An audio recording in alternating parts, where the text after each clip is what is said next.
Urvarukamiva bandhanam mrityos mukshiyamamrita Om Triambakam yajamahe Sugandhim pushtivardhanam Urvarukamiva bandhanam mrityos mukshiyamamrita Om Triambakam yajamahe Sugandhim pushtivardhanam Urvarukamiva bandhanam Mrityos mukshiyamamritat Om Triambakam yajamahe Sugandhim pushtivardhanam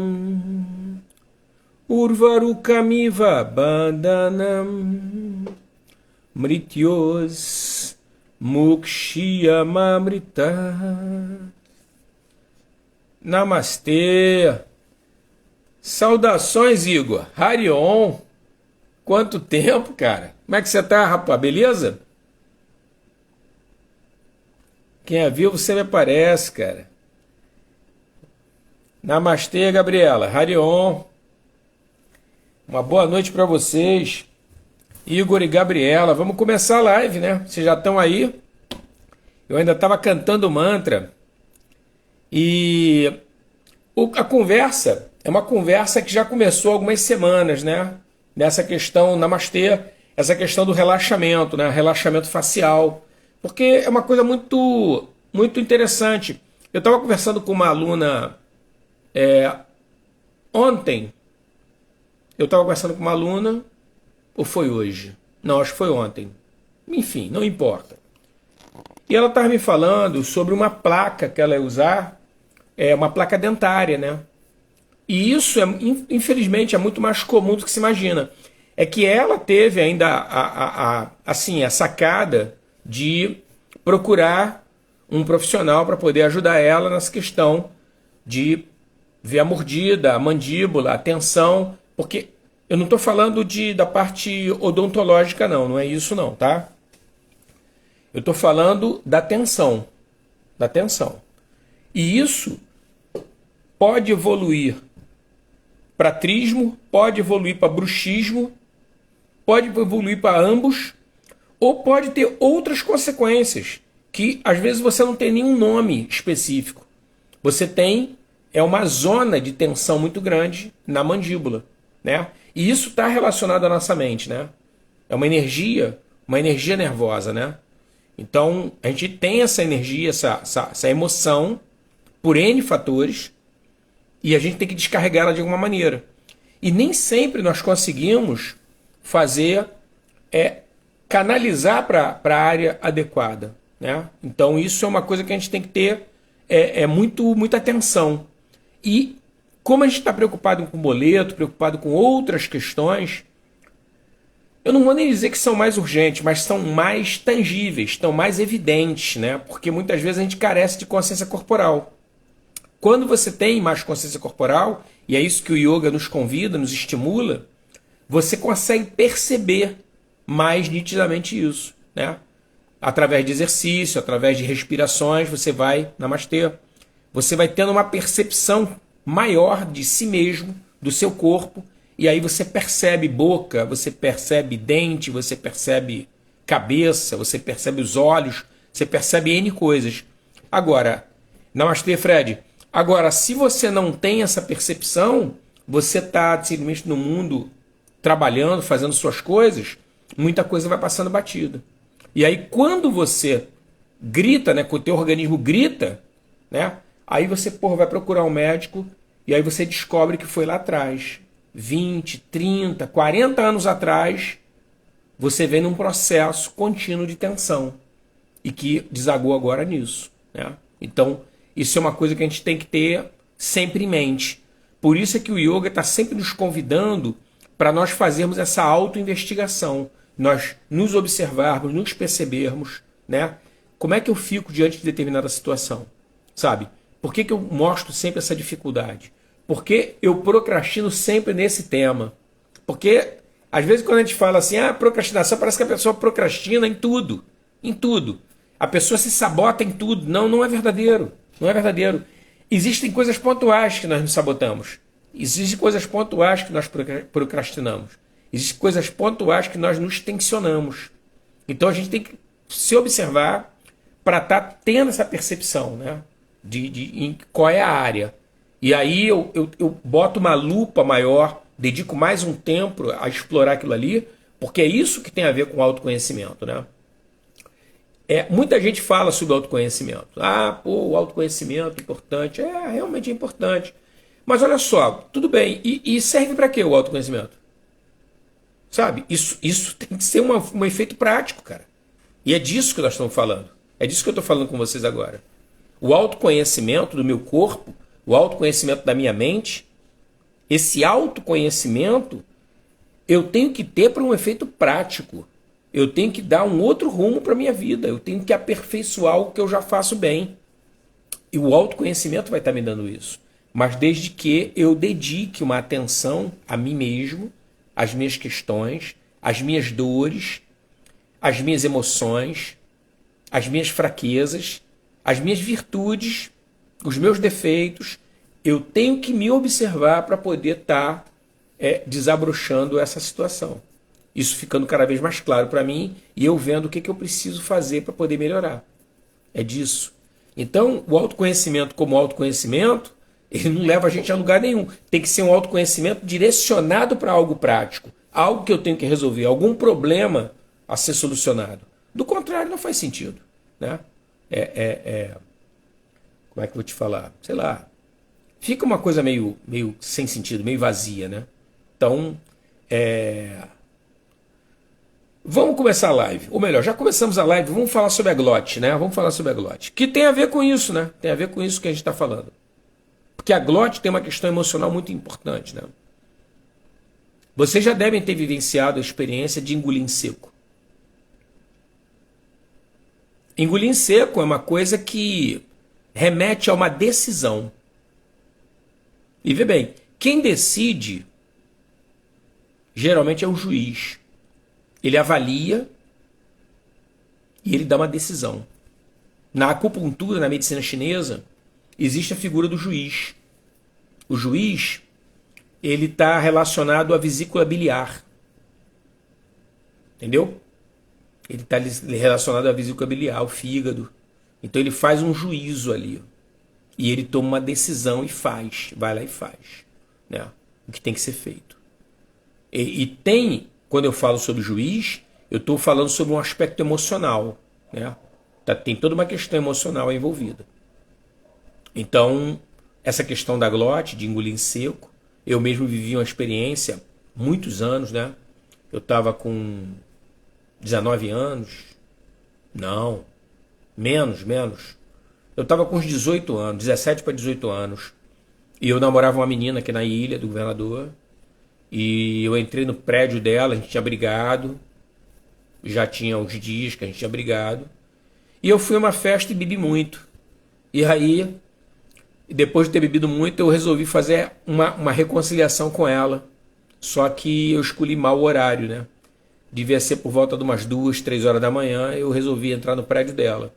E coincidentemente, naquele período em que houve a briga da gente, uns dias, né? Foi contratada uma segurança armada para a rua dela. E aí eu não conhecia essas pessoas não me conheciam. E aí eu parei com a moto na porta do prédio dela, entrei, como sempre entrei, no prédio, e fui lá tocar o interfone da casa dela, Namastê. Fui tocar o interfone na casa da mãe da família dela, né? Onde ela morava.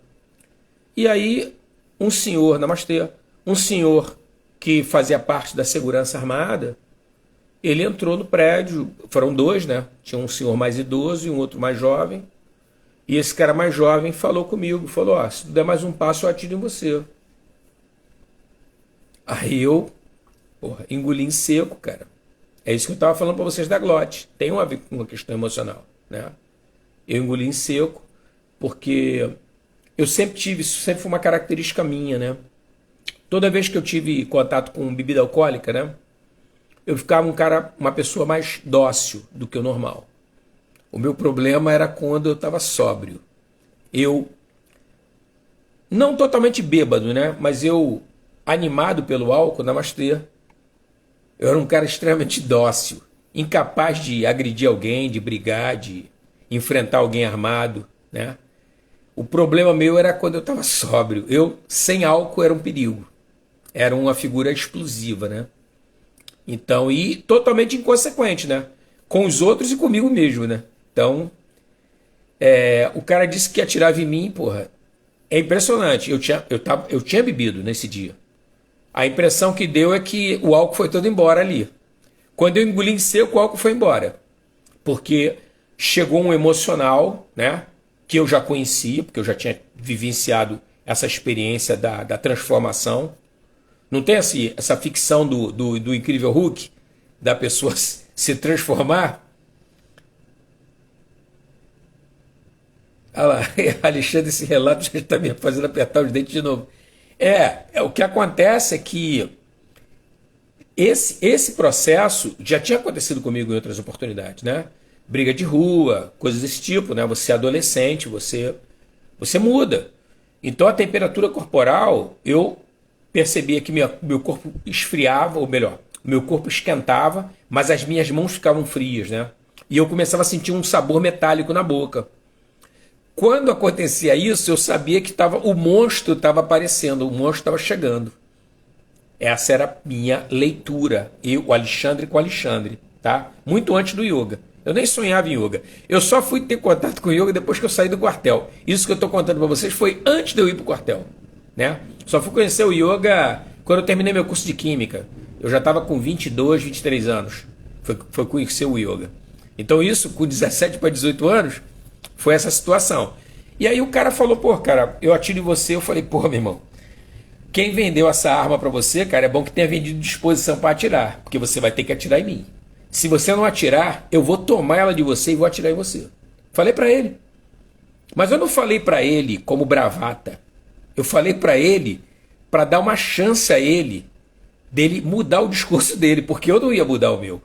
O meu pavio curto era nesse nível, a minha insanidade era nesse nível. Entendeu? Eu tinha a ideia fixa. Cara, eu vou entrar num conflito agora. E a minha vida vai estar em risco. E entre eu e ele, provavelmente ele vai dançar. Eu não. Eu não vou morrer. Só que isso é uma bobagem, né? É porque a gente é infantil nesse período. Porque morrer é o menos problemático, é morrer. Pior você passar os próximos 50, 60 anos numa cadeira de rodas, cara. Por causa de um tiro, sabe? Ou você, de repente, até matar uma pessoa, cara. E carregar isso na tua cabeça pro resto da vida. Que você foi responsável porque você não teve tolerância, você não soube gerenciar a situação. Você não soube. Foi uma incapacidade tua. Terminou gerando a morte de alguém.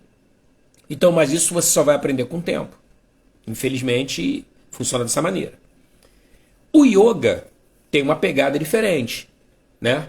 O yoga, quando foi apresentado aqui mais maciçamente na década de 60, eu nem era nascido, eu sou de 65, os médicos da época falaram assim, pô, esse negócio aí não é bom não, cara, esse negócio de yoga. Aí perguntaram aos médicos, mas por que não é bom? Os médicos falaram o seguinte, porque as pessoas amadurecem precocemente. O que eles estão falando? Eles estão falando de crianças. As crianças vão amadurecer precocemente por conta do yoga. E amadurecem mesmo. Essa que é a realidade. Se eu tivesse conhecido o yoga com 14, 15 anos, muito provavelmente, aos 17, 18 anos, eu não teria me metido nessa confusão que eu me meti. E essa foi uma das. Um dia que vocês tiverem um tempo a gente sentar, fazer uma live, de eu contar as múltiplas confusões que eu já tive na rua, com o negócio de briga, essas coisas todas. Né? Eu venho de uma linhagem, né? Parte da minha família é de Pernambuco, vi uma linhagem de figuras, né? Que não recuam nem para pegar impulso, partem para cima, sabe? E isso é uma coisa que você vai aprendendo, né?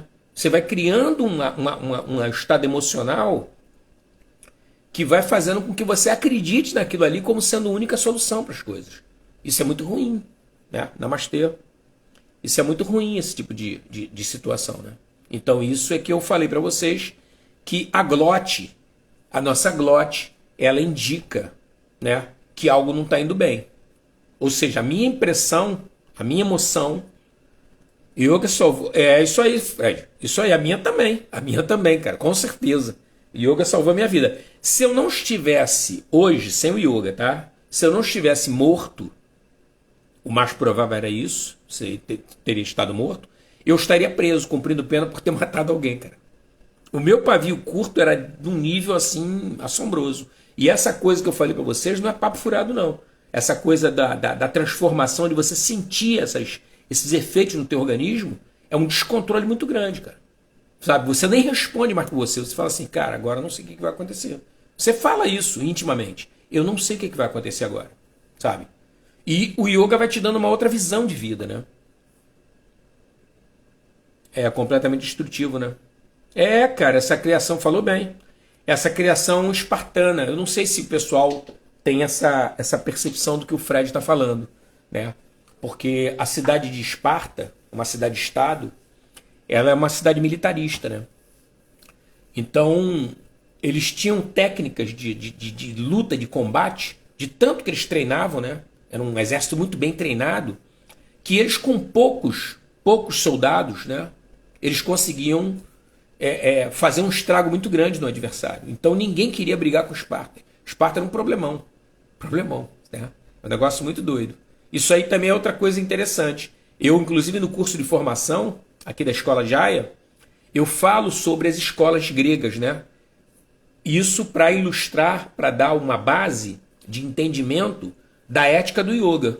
Então eu falo sobre a ética grega. Mas eu dou uma passada para o Esparta e eu falo como é que é a estrutura de Esparta, a estrutura de Estado de Esparta. É um negócio tão maluco, só para vocês terem uma ideia. Eles tinham 2 reis. Um rei vigiava o outro. E tinha um conselho de anciãos que vigiavam os 2 reis. Olha só que doideira, cara. Então todo mundo se vigiava. Era um clima super tenso. E os jovens, né? Os jovens, eles eram geralmente retirados do contato materno, precocemente, 8, 9, 10 anos de idade, e eles começavam a ser treinados para serem guerreiros. E eles eram encorajados a terem envolvimento com outro guerreiro, ou seja, um envolvimento homoafetivo, porque eles acreditavam o seguinte: se um dos companheiros, né, amantes no caso, sucumbisse diante do campo de batalha, o outro lutaria com muito mais bravura para vingar a morte do amante, do companheiro. Entendeu? Olha a sanidade dessa rapaziada. Tudo convergia para conflito, para briga, sabe? Então, é a incapacidade da política, porque a política tem a ver com isso, né? A política que vem de polis, né? Da cidade, os problemas da cidade que os gregos elaboraram. Essa questão da política tem a ver com isso, com negociação. E nós fazemos isso todos os dias, sabe? Tipo assim, olha só, ontem eu lavei a louça, hoje é teu dia. Isso é política. Vamos comer pizza de quê? Ah, eu não gosto de marguerita, eu gosto de tomate seco. Beleza. A gente negocia e compra uma pizza para os 2, para os 3, para os 5, para os 15, para poder ter. Isso é política, né? E vê bem, isso na realidade tem a ver, mas não tem a ver tanto com política partidária. Eu percebo que as pessoas no Brasil falam muito sobre, eu não gosto de política, com essa ideia da política partidária. Entendeu? A política partidária é uma outra instância da política. Mas a política em si, nós trabalhamos o tempo todo. Né? Todo dia, o tempo todo. Então, falando da glotes, para a gente não perder o foco. Importante ter foco, né?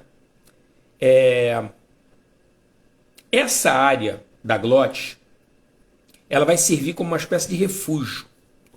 Refúgio para olha a expressão, hipercontrações, tá? Essas hipercontrações são contrações inconscientes. E elas, em algum nível, elas vão dar uma certa consciência pra gente, porque, como eu falei para vocês, no início agora da live, quando eu engoli em seco, quando eu percebia mudanças de temperatura no meu corpo, sabor na boca, eu estava percebendo já que estava rolando alguma coisa. Então, no meu caso, nesse momento, com esse tipo de experiência, Não era tão inconsciente assim. Mas tem pessoas que fazem. Por exemplo, eu estava vendo o caso de uma aluna, conversando com ela, né, há um tempo atrás, e ela estava me falando sobre autossabotagem, sabe? Isso é uma coisa muito, muito complicada, isso acontece. Então ela estava falando comigo, ela comentando comigo que sempre que ela tinha relacionamentos, né, amorosos, afetivos, ela fazia de alguma maneira, ela criava algum tipo de situação para que isso não durasse. Ela queria o relacionamento, mas ela fazia de tudo para que esse relacionamento azedasse. Ou seja, a pessoa não quisesse mais se relacionar com ela, de alguma forma. Então, isso é uma coisa inconsciente nela. Entendeu? Só que, quando ela relata isso, ela coloca isso para mim, já não está tão inconsciente assim. Percebeu? Porque se fosse tão inconsciente, ela não relataria. Ela nem perceberia que isso está rolando. Mas ela já caiu a ficha dela. Ela já sacou que ela se sabota. Então isso é o primeiro passo. Agora ela tem que montar uma estratégia para não se sabotar. E isso acontece com a gente o tempo todo. Com N situações. Lembra que eu falei sobre o lance da placa? Que uma outra aluna foi no dentista e tem que botar uma placa? Essas tensões emocionais, elas vêm às vezes de longa data. Sabe? A gente nem tem consciência clara do que está rolando, mas está rolando. A gente está sentindo e está passando por perrengue e vai jogando na mandíbula aquela tensão. 2 décadas, 3 décadas depois, a coisa está meio que fora de controle. Tá? Então, essa questão das contrações inconscientes, né? Ou seja, descontroladas, elas vão estar afetando a região como um todo. Tá? Ela tenta imaginar o óleo, tá? Tenta imaginar uma gota de óleo cai numa superfície, numa mesa, num papel, num documento. Observa o seguinte, o que o óleo faz? Ele se espalha. Essa hipercontração inconsciente, ela vai fazer isso. Então, por mais que você capriche aqui na tensão da mandíbula, não vai ficar só aqui. Vai afetar várias áreas vizinhas. Tá? Então isso é uma característica, porque a pessoa muitas vezes, quando é perguntada, às vezes até por um odontologista, um dentista, sobre o local da tensão, ou um outro médico, ela tem dificuldade, às vezes, até de descrever. Ah, cara, é aqui, é ali. Ela não sabe exatamente. Por quê? Porque ela pode estar tensionando tanto outras áreas que fica difícil dela saber exatamente o ponto de origem. Né? E aquilo ali já está incrustado há muito tempo. Né? Então, dificulta para ela ter essa consciência de corpo e perceber que esses grupos musculares que são vizinhos, eles já foram contaminados e já estão ali consolidados. Tá? E uma outra coisa que eu queria dizer para vocês é o seguinte, mesmo aquelas pessoas, tá, que elas se consideram pessoas relaxadas, eu não sou uma pessoa relaxada, é tranquilo, não tem problema nenhum, é muito difícil ela não apresentar uma ligeira contratura ao nível da glote e da laringe, é muito difícil, tá? Relaxar completamente essa área é adequado para todas as pessoas, todas, e em todas as circunstâncias. Agora, especialmente antes de você praticar pranayama, a respiração yogi, os exercícios respiratórios. É muito importante que você relaxe. Eu, inclusive, falo com os alunos aqui na escola de Aya, falo assim, olha, quando você for fazer o pranayama, relaxa teu rosto. Por quê? Quando eu peço para você relaxar o rosto, eu estou dizendo para você relaxar sua mente. A sua mente não pode estar tensa. Então, a ideia é você ficar vivendo só aquela experiência, mais nada. O resto do universo, o mundo, os problemas ficam de lado. E aí não justifica você estar fazendo uma prática respiratória com o rosto todo tenso. Então é adequado que você pegue e relaxe. Né? Então, dentro desse processo, o trabalho de respiratório, né? Vocês devem saber que existe uma árvore brônquica, né? que é uma árvore. Tenta imaginar uma árvore, né? A árvore está aqui o tronco e os galhos, as folhas vão para cima, não é isso? Na respiração, essa árvore está invertida, ela está para baixo. As folhas, galhos, está virado para baixo, o tronco virado para cima. Então essa árvore, né? Os pulmões vão estar suspensos, né? E o que acontece? Tenta imaginar o tubo que vai se abrindo na parte posterior da garganta. E depois você relaxa essa região. Dessa maneira, consciente, relaxando a garganta, nós vamos ter uma nítida impressão de que esse tubo desceu 1 ou 2 centímetros para o interior do tórax. Tá? Isso está ligado ao quê? Ao estado de relaxamento. Namastê. Está ligado ao estado de relaxamento. Tá? Como se esse relaxamento proporcionasse um peso. E esse peso fosse em direção aos pulmões. E os pulmões vão sendo o quê? Esticados para baixo. Tá? Decorrente desse peso, fruto do relaxamento. E, na realidade, é exatamente o que acontece. Tá? Agora, uma coisa que eu queria falar com vocês.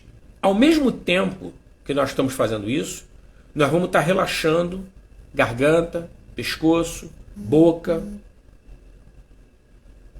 Alcançado isso, nós vamos fazer o seguinte, vamos direcionar o nosso pensamento para a respiração. E aí nós vamos sentir que o ar ele vai deslizando com mais facilidade para baixo quando nós inspiramos. E ele vai saindo com mais liberdade quando nós expiramos.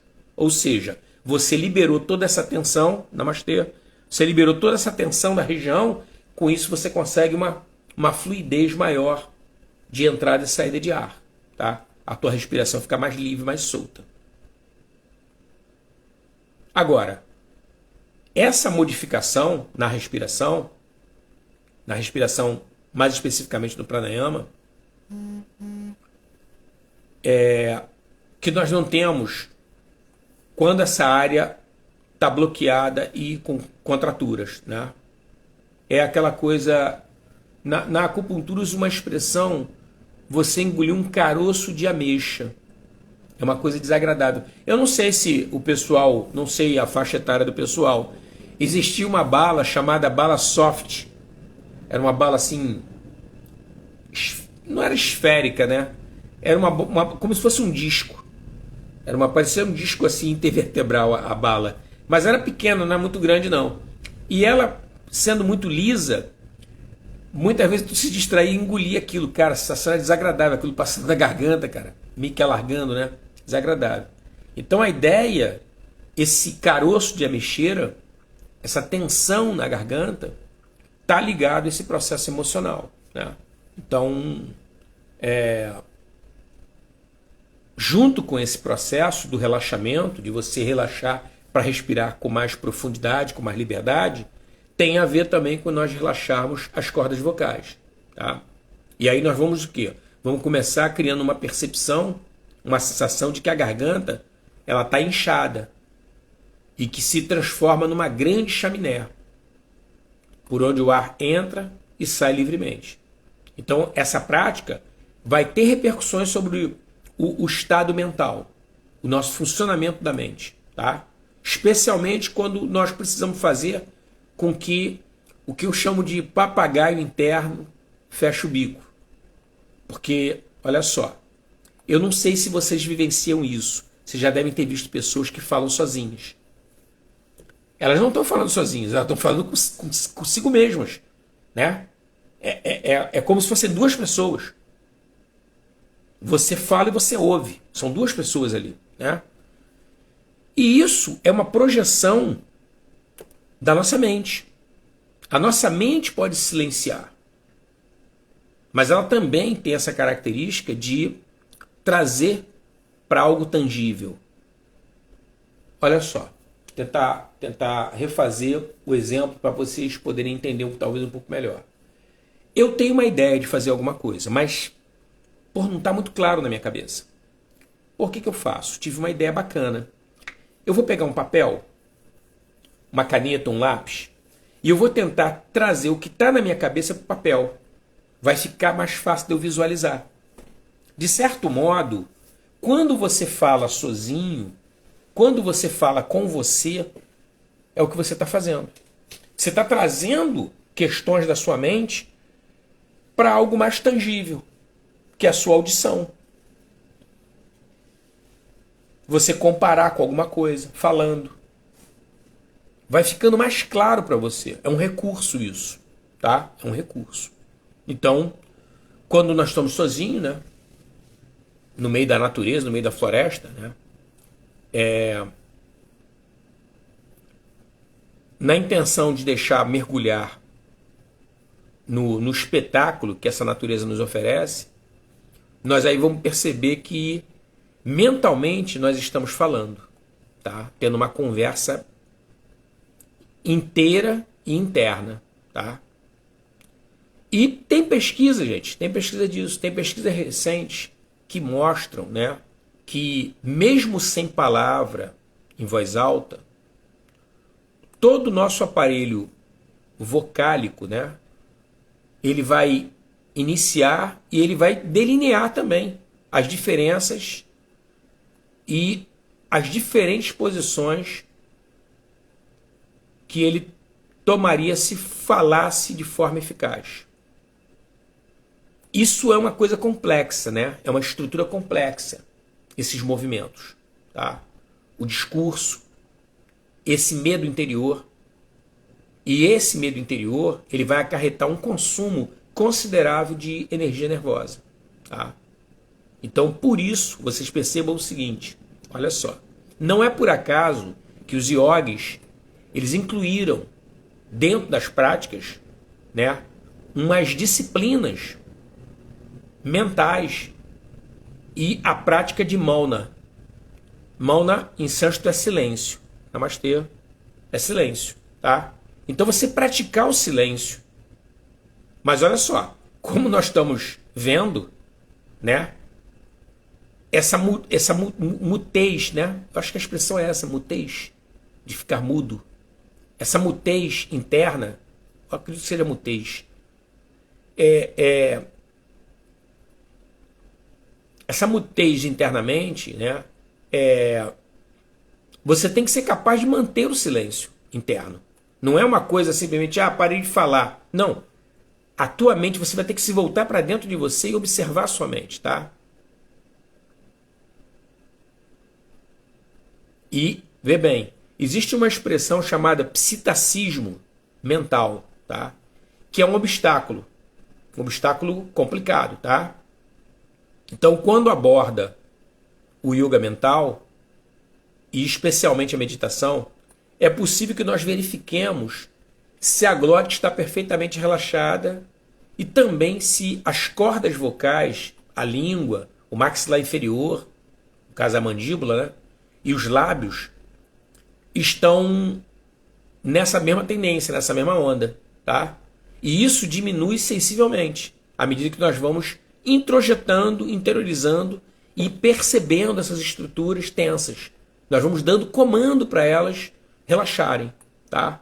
E se nós tomarmos, né, além disso, a precaução de depositar a língua, ou melhor, a ponta da língua, na base das gengivas, tenta fazer aí, do maxilar superior, isso vai facilitar ainda mais a neutralização desse psittacismo mental. É só você colocar, eu não sei o nível de intimidade que vocês têm com a boca de vocês, mas é interessantíssimo isso. É uma prática íntima, você com você, que é muito adequado que vocês façam, né? Que vocês criem essa intimidade de, com a língua de vocês explorarem tudo quanto é recanto da boca de vocês. Isso tem uma leitura a nível mental muito boa, muito forte, né? Você perceber pontos de tensão, onde está inchado, se existe afta, se não existe, você fazer regularmente uma averiguação no estado de tensão da sua boca, né?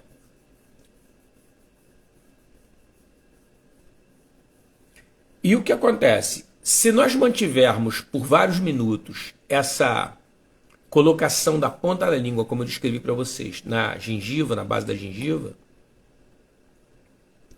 acompanhado de respiração lenta, uma respiração fácil, o relaxamento vai permitindo que você alcance uma sensação de calma e de serenidade. Só com esse toque da língua na gengiva, tá? E então é algo que você deve tentar colocar antecedendo os exercícios respiratórios. Tá? O pranayama que você faz, você tentar fazer esse exercício vocálico, né? Nem vocálico, é bucal, né? Bucal, dentro da boca, através de toque, para você poder ganhar esse relaxamento e, obviamente, também por realizar, né, a qualquer hora do dia esse relaxamento, né? Então, à medida que nós vamos tendo um momento livre, né, em relação às nossas atribuições, nossas tarefas, né, a gente pode aproveitar para praticar esse tipo de exercício, né, que vai trazer uma satisfação, né, no ponto de vista do relaxamento sem igual. É uma coisa, sim, simplesmente fantástica de você fazer com você mesmo. Tá? Pode parecer até que o exercício ele contradiz o Ujjayi. O Ujjayi é um pranayama, para quem não sabe, né? É chamado de respiração sussurrante. Tá? É o nome que é dado, o Ujjayi. E até que se opõe nesse processo, né, do Ujjayi, é recomendado você respirar fechando parcialmente a glote, né? E mesmo antes do Ujjayi, você tem que praticar um relaxamento da garganta, tá? Na realidade, esta contração da garganta em Ujjayi não deve ser confundida com uma hipercontração. Isso é muito importante, tá? O que eu estou propondo aqui para vocês, né, é combater a hipercontração.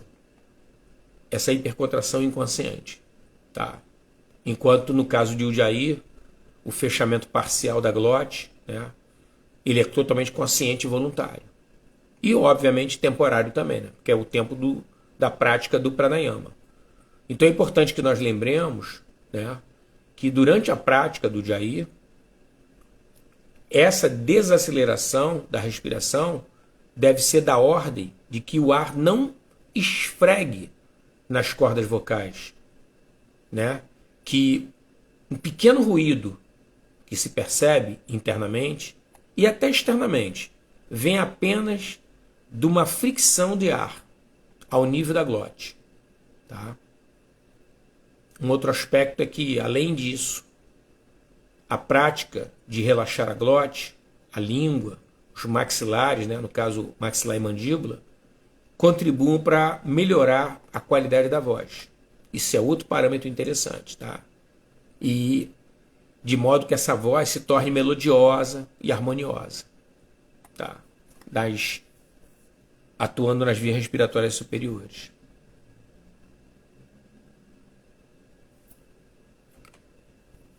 Gente, o que eu tinha para conversar com vocês sobre o relaxamento da glote era isso.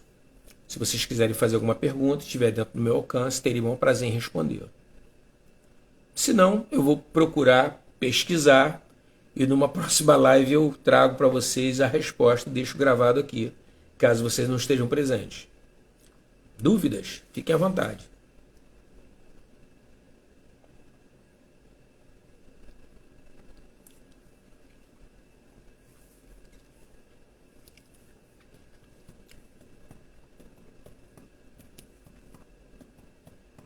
Perceberam a diferença entre o controle da glote no Ujjayi e a hipercontração inconsciente?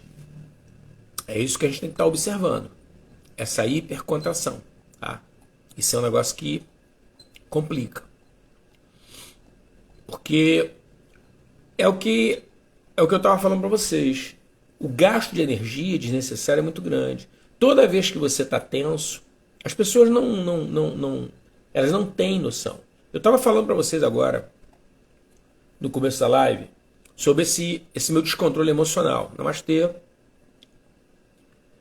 Esse meu descontrole emocional, tá? De briga em rua, essas coisas todas. Anterior ao yoga. Eu não tinha a menor ideia, até o... Não está conseguindo fazer o quê, Gabriela? O exercício da língua na gengiva?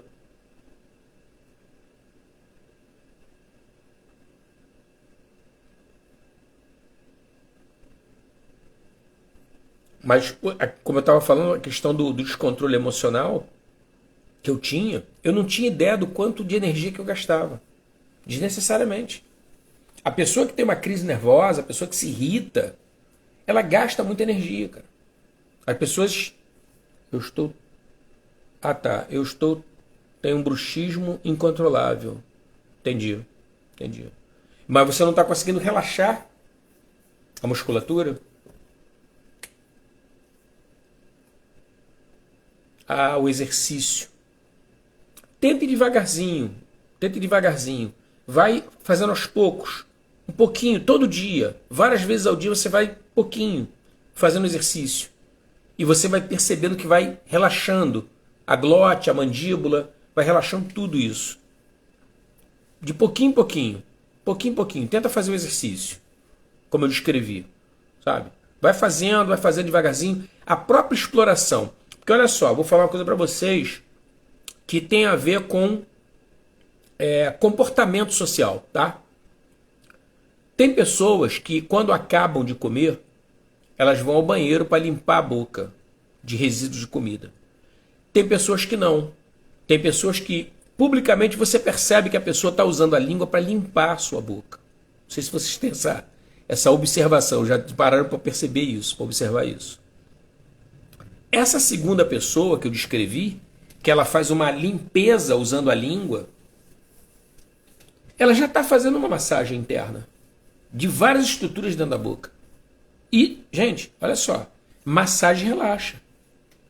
Tenta massagear teu pé. Bota um pouquinho de óleo no teu pé, ou bota numa água quente, uma água morna. Massageia teu pé. Você vai ver o bem-estar que você vai sentir massageando teu pé. Massagem relaxa. Então a língua, massageando a estrutura interna da boca, ela vai relaxar a tua boca. Não estou dizendo que você, pelo lado de fora, você não possa massagear. Pode também e deve massagear. A ideia aqui é mostrar para vocês que você pode e deve criar essa intimidade com você, com a sua boca. Porque olha só, gente, vamos lá. Yoga, Hatha Yoga. O que o Hatha Yoga fala? O Hatha Yoga fala que corpo e mente se influenciam. Tá certo? Então vamos imaginar que as nossas emoções, elas vêm através da mente. Elas não vêm pelo corpo. Elas se refletem, se expressam no corpo, mas elas vêm através da mente. Eu vejo uma coisa que eu não gostei. Eu escutei uma coisa que eu não gostei. Aí fiquei bravo, mas não posso explodir, não posso dizer tudo que eu estou pensando. O que eu faço? Eu me tensiono, me irrita aquilo ali. Porra, caraca, eu vou descarregando essa energia internamente. Então, quando eu faço uma massagem externa ou interna, eu estou mexendo com o quê? Com a musculatura, relaxando ela, dissipando aquela tensão ali, aquela energia que está estagnada da tensão, mas eu estou mexendo o quê? Na emoção que gerou ela. Eu estou fazendo o mesmo trabalho do Hatha Yoga, da via de mão dupla. O corpo influencia a mente e a mente influencia o corpo. O jogo é esse. Então, à medida que for passando o tempo, lembra que eu falei para vocês que eu tinha um pavio extremamente curto? Cara, hoje eu sou um cara extremamente tolerante com certas coisas. Que eu não era tolerante. Não estou, de modo algum, assim, porra, tentando vender a imagem de santidade. Não sou santo, não, cara, não sou, não. Eu nem acredito que eu vá para o céu. Não acredito. A questão toda é o seguinte. Coisas que me incomodavam muito no passado, que eu não aceitava, não tolerava, hoje eu aceito, hoje eu tolero. Por quê? Porque eu compreendo A dificuldade, namastê, a dificuldade é a limitação das outras pessoas também, como eu também compreendo a minha. Limitação e dificuldade. É disso que eu estou falando. Então, cara, você tem que, ter um pouco de bom senso e falar, meu irmão, isso é convívio social, cara, eu tenho que tolerar isso, cara. Deixa pra lá, quer fazer, faz, cara. Vai descobrir por si só, pelos erros, pelas dores, pelos problemas, que o caminho não é esse. Foi isso que eu conversei comigo. Não é por aí o negócio. Vamos fazer diferente. Até agora, o que resultou? Dente quebrado, né? Cara estourada. Pô, isso não é vida, cara. Vamos fazer diferente. Aí parou de ter briga, ter conflito, se machucar. Parou com isso. Ir para a delegacia. Parou com isso. Ir para o hospital. Parou com isso. Não tem cabimento. Vamos gastar nossa energia numa outra coisa mais produtiva. Essa foi a onda minha. Esse foi o papo que eu levei comigo mesmo. Vamos gastar a energia, que é muita, numa coisa produtiva. Vamos ajudar alguém, cara. Chega num orfanato e vê lá se tem lençol para lavar, cara. Lava, cara. Gasta essa energia com alguma coisa boa, produtiva. É isso, cara. Sabe? Tanto para você quanto para outras pessoas você pode ajudar. Agora, essa exploração interna é muito adequado que seja feito. Massagem mesmo, você gastar um tempo. Não tem gente que passa creme no rosto? Não tem gente que passa creme para rejuvenescer, para fazer, como é que chama? Peeling, né? Para tirar células mortas. Gente, massageia teu maxilar, massageia a garganta, massageia. Você vai descobrir tensões aí que podem e devem ser eliminadas. A vida fica diferente. Aproveita e massageia seu pé. Tem um amigo, tá? Que é professor de yoga. Ele estava com um problema no pescoço. Veio até fazer acupuntura comigo. Fiz a acupuntura, mas não resolveu não. Aí, o que ele fez? Ele bateu um papo com um médico indiano, online, que mora em São Paulo, mas ele fez online a consulta dele, o médico do Ayurveda. O cara receitou várias coisas para ele, mas também receitou uma coisa chamada oleação. Não sei se você sabe o que é oleação. Oleação é você passar óleo no teu corpo e se massagear. Então, qual é o tratamento que tinha que ser feito? Todos os dias de manhã, ele tinha que passar óleo de gergelim amornado no corpo, namastê, por 15 minutos. Ele passava o óleo ali, ficava se massageando por 15 minutos de manhã, corpo todo, tudo, mas se massageando. E depois ele ficava outros 15 minutos com aquele óleo no corpo, que é para o óleo penetrar através da pele dele, trazer os nutrientes, a energia do óleo para ele, que iria ajudar ele no processo de equilíbrio, tirando a dor do pescoço. Cara, a dor com 2 semanas passou. Aí tu vai falar assim, pô, Alexandre, será que foi o óleo? Eu acho que foi o óleo e também as outras coisas que o médico do Ayurveda orientou a fazer. Porque ele não falou só, faz só oleação. Não, conjunto de coisas. E tem um detalhe, gente, olha só. Vamos parar para pensar. Quando você se massageia, tipo, não é, doin, shiatsu é quando você faz massagem em alguém. Doin é quando você faz massagem em você. Massagem japonesa. Gente, na boa, se automassagear não é um gesto de amor consigo mesmo? É um autocuidado isso. Talvez a dor no pescoço dele fosse falta de autocuidado. Entendeu? Então, esse trabalho de 2 semanas, lógico, ele percebeu que em 2 semanas a dor no pescoço desapareceu, mas ele continuou fazendo por mais meses a oleação. Porque ele começou a descobrir outras coisas que estavam dando prazer a ele no processo da oleação e na solução de problemas. Lembra que eu comentei com vocês no início da live que a pessoa procrastina, mas não procrastina em tudo? A pessoa sabota, se sabota, mas não se sabota em tudo? Então, muitas vezes, você vai atrás de uma coisa, por exemplo, a dor no pescoço dele chegou, para que ele fizesse esse trabalho, recuperasse o lance do pescoço, mas que ele pudesse cuidar de outras áreas que não estavam gerando dor, mas são problemáticas também. Então ele foi atrás de uma coisa e encontrou outras. Outras coisas começaram a surgir e ele conseguiu resolver. Entendeu? Então esse trabalho da massagem, da oleação, é uma coisa extremamente interessante qualquer pessoa fazer.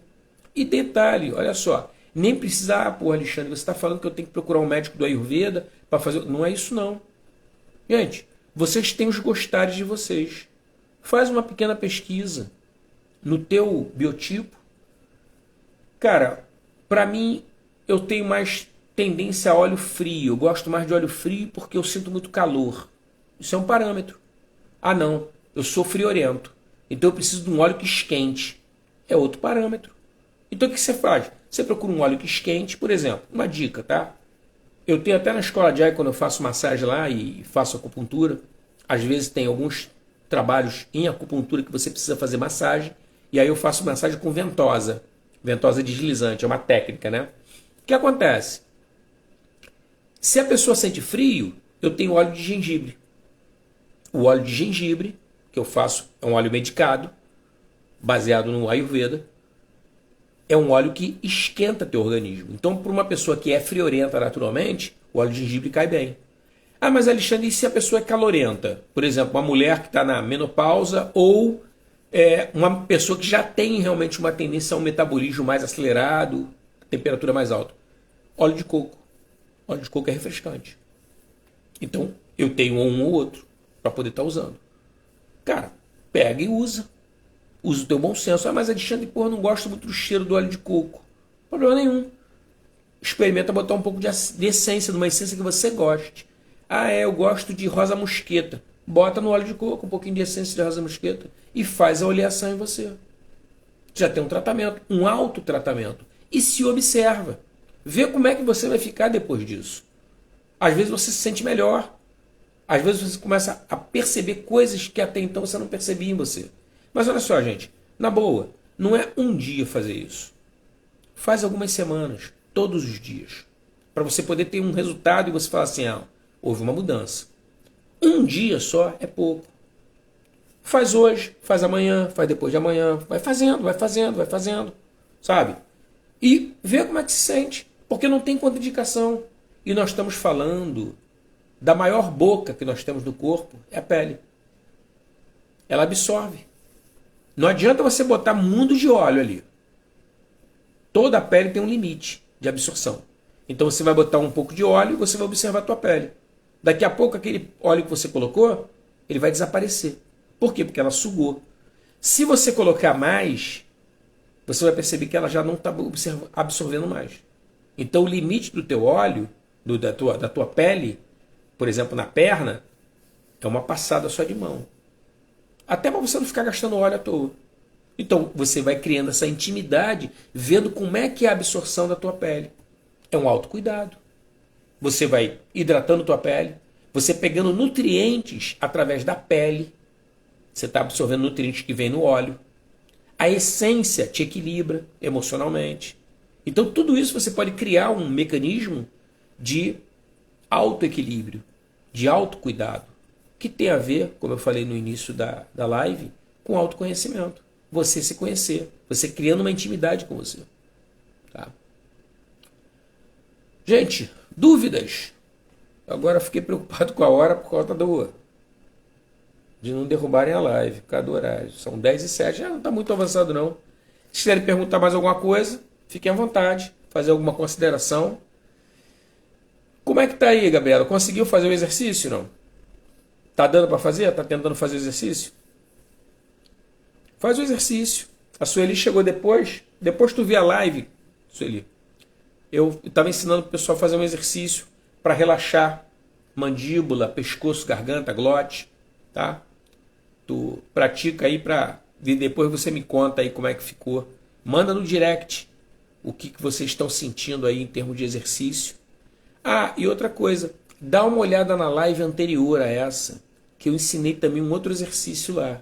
Dá uma olhadinha na live, faz o exercício e depois me conta. Fala assim, ah, Alexandre, a live é aquela live falando sobre isso, isso e isso, para poder não misturar uma live com a outra, tá? Faz isso. Gente, se vocês não tiverem mais nada a perguntar, eu vou encerrar e quarta-feira estaremos de volta para a gente conversar um pouquinho mais sobre temas relacionados a yoga. Esse eu vi, estou fazendo. Ah, beleza, Sueli, show de bola. Pratica mesmo, pratica. Mas me conta. Mas me conta. Obrigado, Gabriela, pela gentileza, pelo carinho. Me conta o resultado de vocês. Como é que tá? A gente vai trocando aqui. Eu vou aprendendo com vocês, vocês vão aprendendo comigo. Tá? Me conta como é que saiu com o lance do relaxamento. Tá? Das lives. Eu tenho feito aí, já não é. Acho que é a terceira ou quarta live que eu coloco o exercício. Né? Dentro da live. Para vocês poderem fazer. Tá? Isso é muito bom. Obrigadão, Fred. Gente, obrigado. Eu vou deixar gravadinho aqui. Fiquem com Deus. E se vocês puderem compartilhar com outras pessoas que vocês sintam que vai ser útil, tá? Obrigado, Ricardo. Obrigado. Eu agradeço aí pela presença. Fico grato pelo carinho aí, pelo retorno. Tenta compartilhar com o pessoal que você de repente acha que vão curtir a live, tá? Vamos compartilhar com outras pessoas aí, porra. Às vezes até a gente acerta aí e ajuda alguém, porra, sem saber. Isso é muito bom. O conhecimento tem que ser compartilhado. A gente tem que estar sempre trocando. Gente, namastê. Brigadão, uma ótima fim de noite para vocês. Fiquem com Deus. Harion.